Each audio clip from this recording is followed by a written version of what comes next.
Welcome to Impact Factor, your weekly dose of commentary on a new medical study. I'm Dr. F. Perry Wilson of the Yale School of Medicine. Like many of you in healthcare, I've been fielding questions from friends, family members, and the public about COVID for the past, almost 2 years. And broadly, they fit in just a few categories. There are the when will we go back to normal questions. There are the is blank safe questions. There are the does insert drug here cure COVID questions. And of course, there are the vaccine questions. So many vaccine questions.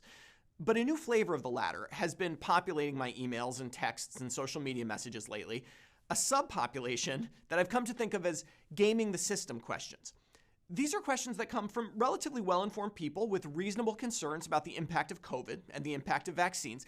And the general theme is, can I do something different from everyone else to improve my chances of either a good response to the vaccine or to reduce my risk of side effects? The ideas run the gamut. People ask about mixing and matching vaccines, delaying or shortening the dosing interval between doses 1 and 2, giving lower doses of vaccine, or using just a single dose. All of these are really interesting questions. But of course, I have to give the same answer every time. I'm not really sure. Take the dosing interval, for example.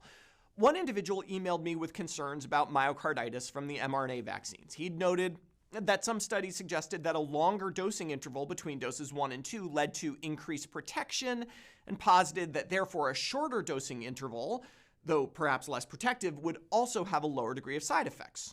Plausible? Sure. But I don't know. Myocarditis is rare as it is, and there are no studies tying dosing interval to the incidence of that side effect. Mixing and matching vaccines was just endorsed by the FDA advisory panel, thanks largely to this NIH study, which found higher antibody levels when a booster dose was given from a different manufacturer than the original dose. Though to be fair, this was largely driven by those who received the J&J vaccine in the first place.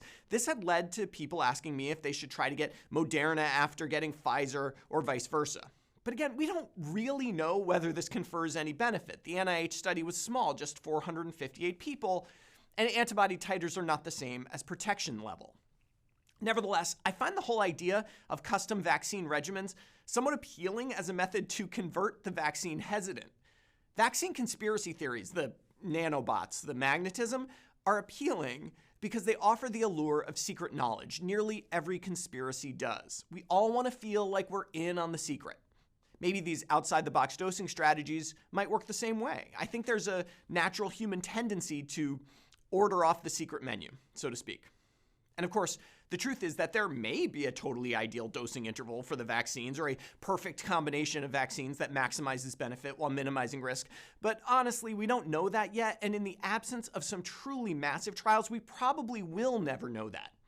Frankly, the vaccines work well enough the way we've been giving them. There's not a huge incentive here to optimize at the margins. But hey, if it gets someone who's not vaccinated to get vaccinated, is it really so bad? Look, there have been more than 3 billion doses of COVID vaccine given around the world, almost entirely according to the boring old manufacturer instructions. And that's a lot of data with one hell of a safety and efficacy record. Gaming the system one way or another provides an illusion of control in what is an increasingly chaotic world, but it really is just an illusion. Of course, if the illusion of control is what it takes to get someone from the unvaccinated column to the vaccinated column, well, a bit of coloring outside the lines may be just what the doctor ordered. For Medscape, I'm Perry Wilson.